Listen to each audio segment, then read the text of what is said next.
Bom, pessoal, essa aqui é uma questão de força centrípeta, também é outra questão de força centrípeta, né? Em que trata do avião. A questão fala que o avião está voando, né, no movimento circular. Nessa imagem aqui é como se ele estivesse saindo do papel, tá? Então ele está dando voltas e voltas assim. Aí aqui embaixo é o desenho como se a gente estivesse vendo de cima, tá? A visão daqui, ó. Então a gente está vendo ele sempre no movimento circular. Ou seja, num movimento circular em que, se você olhar de frente para ele, ele está sempre no horizontal, ó, no movimento horizontal sempre, ó, tá bom? Ele nem sobe mais um pouco e nem desce mais um pouco. É só no movimento sem descer, sem subir, tá? Sempre no movimento horizontal, como se estivesse, sei lá, sobrevoando um aeroporto antes de pousar, tá? Que é esse movimento aqui de baixo. Bom, então a questão fala que ele viaja a uma velocidade constante, tá? Não dá para desenhar aqui o vetor velocidade, que é o sentido do movimento dele, mas dá para desenhar aqui, tá? Então aqui ele tem um vetor velocidade, que é sempre, como a gente já sabe, tangente à trajetória, tá? Velocidade aqui.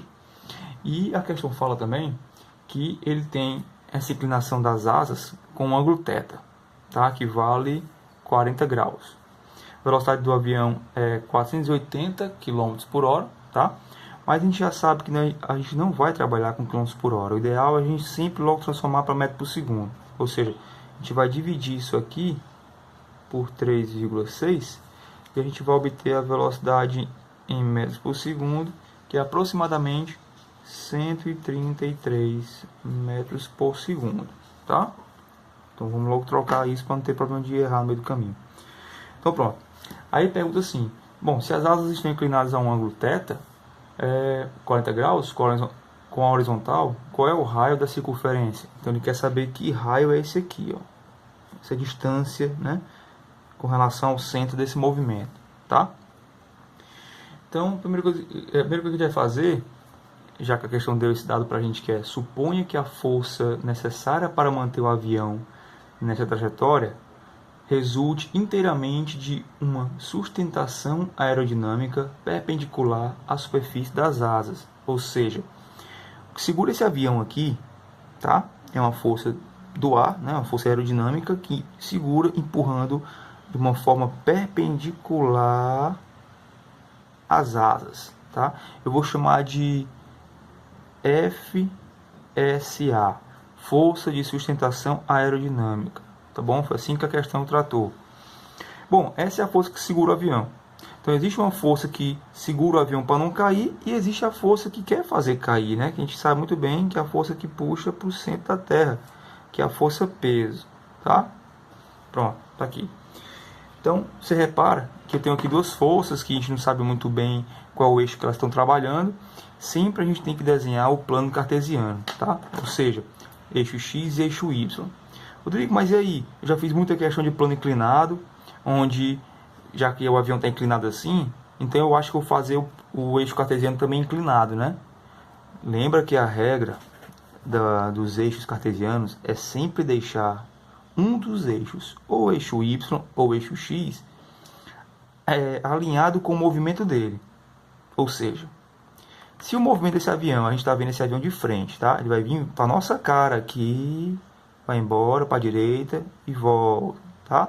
Então esse movimento aqui, ó o movimento dele, ó. Ele só se movimenta nessa direção aqui, ó. Tá certo, ó? Ele nem sobe mais, decola mais e nem fica próximo de aterrissar. Não, é sempre nesse movimento assim, ó, tá? Olhando de frente, você só vê ele vindo para cá, dá uma volta e volta, tá bom? Então, a gente vai alinhar um eixo, ó, o eixo X com o eixo do movimento, ó. Tá certo? Ele se movimenta assim, desse jeito. Esse é o eixo X e, obviamente, perpendicular aqui, tá? Alinhado com o peso, nós temos o eixo Y, tá bom? Então, ó, esse eixo X aqui, ó, é o eixo do movimento aqui, ó. Ele está se movendo, tá? No eixo X aqui, ó, desse jeito, tá bom? Então, só tem duas forças que estão atuando nesse avião nesse momento, só duas. Uma delas está perfeitamente alinhada com um dos eixos. A outra, a força de sustentação aerodinâmica, não está. Como a gente já discutiu em sala de aula, essa força assim, fora de eixo, não serve pra gente, tá? Então a gente vai decompor para descobrir o quanto de culpa existe nessa força para fazer ela rotacionar, tá? A gente vai descobrir isso aqui, ó. F, que eu vou chamar de FSA no eixo X, certo? E o quanto que dessa força aqui serve justamente para manter o avião lá em cima, que é essa força aqui, que eu vou chamar de FSAY. Pronto, maravilha. Aí o que acontece? Trigonometria, cara. A gente tem que saber que ângulo, ó, ele deu esse ângulo θ bem aqui, tá? Então tem que ver que relação existe desse θ por aqui por cima, tá? Trigonometria tem sempre mais de uma, duas, três formas de sair da questão, tá certo? Uma delas aqui, por exemplo, é o seguinte: eu sei que esse ângulo θ é exatamente igual a esse ângulo θ bem aqui, ó. Esse ângulo θ aqui. Olha aqui, ó. Concorda comigo? Ó, paralela, paralela, cortada pela mesma diagonal, tá? Esse ângulo é igual a esse ângulo aqui. Ele fala que essa força aplicada aqui essa força de sustentação aerodinâmica forma um ângulo de 90 graus com as asas. Ou seja, que ângulo é esse aqui, ó? Vou chamar de beta, tá? Que ângulo é esse? Repara que se daqui para cá é 90 graus e eu já tenho 40 para o quanto que falta para chegar em 90, tá? Então esse beta vale 50 graus, tá ok? Ó, perpendicular com as asas, formando o ângulo de 90 graus, tá ok? Sendo que desses 90 graus eu já sei que daqui para cá vale θ, então o que falta para os 90 são 50 graus, tá? Como eu falei, questão de trigonometria tem 2, 3, 4 saídas diferentes. Você pode achar o θ em outro canto. Essa aqui é uma delas, tá? Vai servir. Então pronto, vamos lá trabalhando com a segunda lei de Newton em cada uma dos eixos, tá? Bom, vamos analisar aqui o eixo Y, por exemplo. Então no eixo Y, força resultante no eixo Y é igual a massa vezes a aceleração no eixo Y. No eixo Y, repara que não existe aceleração, porque o avião nem está subindo nem está descendo, ele não tem movimento no eixo Y. Se ele não tem movimento no eixo Y, então ele não tem aceleração, é igual a zero. E quem são as forças que estão disputando aqui no eixo Y? Ora, para cima eu tenho a força SA no eixo Y, e para baixo eu tenho peso, igual a massa vezes zero. Tá ok? Que a aceleração é zero. Então, passando para o outro lado, fica FSAY igual a o peso, que é massa vezes gravidade. Mas quem é força SAY? Quando você olha para cá, ó, né? Vamos olhar para cá, ó. Triângulo, retângulo. Essa minha força SAY, essa aqui, ó, é o cateto separado do triângulo, ou separado de beta. Se é separado, é seno, tá?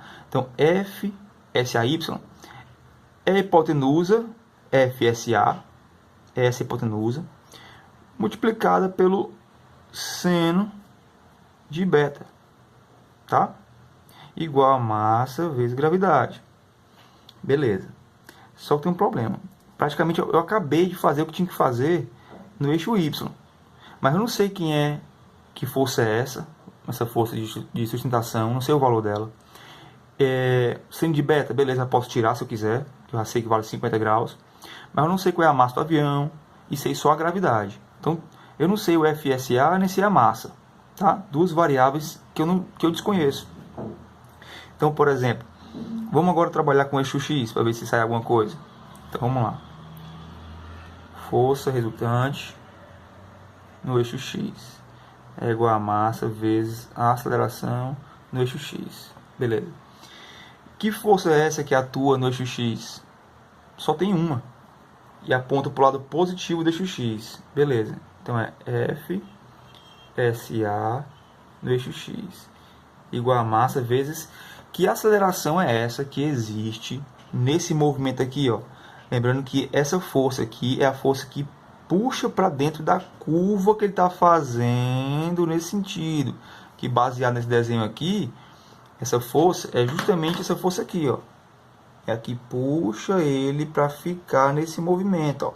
Essa é a força SA do eixo X. Rodrigo, peraí, então essa força, ela aponta para o centro, então ela é a centrípeta. Perfeito. Como ela é a força centrípeta, né? Ou seja, a aceleração que esse avião está sofrendo é a centrípeta também. Tá? Então, essa aceleração aqui do eixo X é a própria centrípeta.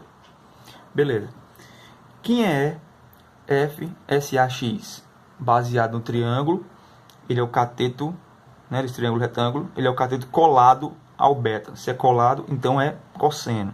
Então é hipotenusa, tá aqui a hipotenusa, multiplicado pelo cosseno desse ângulo, vezes cosseno de beta, igual a massa, vezes a aceleração centrípeta, a gente já sabe que é velocidade do avião ao quadrado, sobre esse raio que ele está percorrendo. Olha aí, já apareceu a variável que a gente está precisando. Ele quer que a gente descubra que é um raio, tá? Beleza, então vamos descobrir esse rapazinho aqui. Mas eu não posso terminar essa equação. Você percebe que eu não sei quem é a massa, não sei quem é o FSA. Então eu posso fazer um sistema, tá? Ou eu posso fazer substituição. Eu vou substituir. Eu vou optar por isolar, por exemplo, esse FSA, que eu não sei quem é. Eu não sei quem é isso aqui, ó. E eu não sei quem é isso aqui.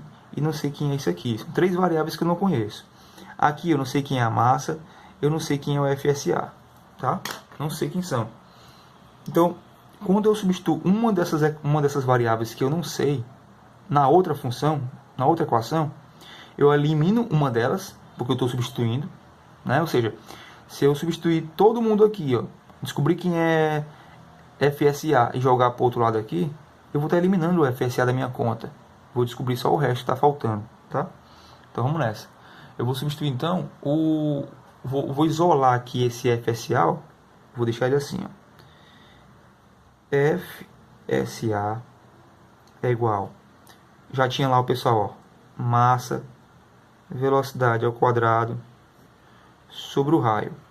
Cosseno de beta está multiplicando, vou trazer para esse outro lado dividindo, ó.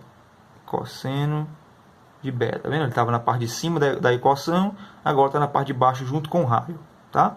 Beleza. Então eu isolei o FSA, tá? Então esse pessoal aqui, ó, eu vou usar para substituir aqui no lugar do FSA, ó. Tá? Então, por exemplo, onde tem FSA aqui, deixa eu botar logo aqui para você entender que eu vou substituir aqui. Pronto. Então, ó, onde tem FSA, eu vou trocar por algo que seja igual a ele. Ou seja, mv ao quadrado sobre r cosseno de beta. Esse pessoal, eu não sei quanto é que vale não. Mas eu sei que é igual a FSA. Se é igual, então eu posso substituir lá. Então fica mv ao quadrado sobre r cosseno de beta vezes, aí repete o resto, ó, vezes seno de beta igual mg, tá? Vixe, Rodrigo, mas até agora, cara, só letra, não tem nenhum número. Cara, quanto mais você se apegar a calcular com letra, menos erros, menos chance de erro você vai ter. Ó, até agora eu não peguei calculadora, não fiz conta, né? Como a gente já discutiu em sala de aula, uma chance muito grande de você errar conta é justamente na calculadora, né? Uma ferramenta que era para lhe auxiliar, acaba sempre lhe atrapalhando se você fizer muitas manipulações na calculadora, tá? Então eu deixo para colocar as equações quando eu acabo a minha equação. E qual é a equação que eu quero? Ora, isolar o R. Quando eu isolar o R, pronto. O resto, que fica tudo do lado direito da igualdade, eu vou substituir, tá? Se você ainda não tem essa prática, eu aconselho a você treinar as suas questões em casa sempre assim, para trabalhar de forma algébrica, tá? E só no final você substituir. Mas se você não tem prática ainda com isso, não tem problema. Se você já quiser ir colocando os valores, o beta aqui, o beta, né, velocidade, gravidade, vai saindo, a resposta vai saindo, né? Só como eu falei, existe uma chance de erro maior. Bom, então voltando para a questão, Você repara que tem a questão não deu para mim, né? Ó, não deu, ó, a massa do avião, tá? Não deu por quê? Porque é uma variável que matematicamente já a gente não ia precisar. Olha aí, ó. Eu tenho essa massa multiplicando aqui e tenho aqui também. Se eu passar essa massa multiplicando para o outro lado dividindo, eu vou cancelar massa com massa. Resumindo, eu vou cancelar logo, tá? Olha o que é isso aqui, pessoal. Seno sobre cosseno. O que é isso aqui? Seno sobre cosseno é tangente. Seno de beta sobre cosseno de beta é tangente de beta, tá?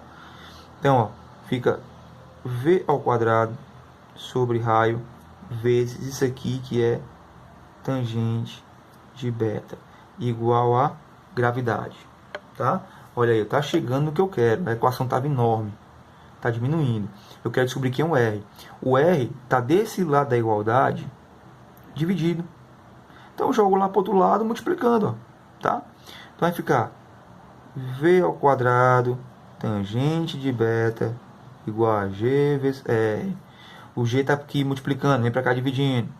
Então V ao quadrado tangente de beta sobre gravidade igual raio. Pronto. É aqui que eu lhe falo, ó, que aqui eu terminei a questão. A questão pediu para descobrir o raio. Descobri. O raio depende da velocidade ao quadrado, do tangente daquele ângulo e da gravidade. Eu tenho tudo? Tenho. Agora sim é o ponto em que você substitui os valores em cada uma das variáveis, tá? Então fica meio difícil, ó, de errar. Então, ó, velocidade 133 metros por segundo ao quadrado vezes tangente de beta. Beta vale 50 graus sobre a gravidade, que vale 9,8 igual raio, tá? Quando você terminar essa continha na calculadora aí, você vai perceber que o raio vai dar aproximadamente 2.151 metros, ó. Então, um raio grande, né? Um raio de 2 km de curvatura, né? Que esse avião está sofrendo. Esse é o raio dele que a gente acabou de calcular. Tranquilo?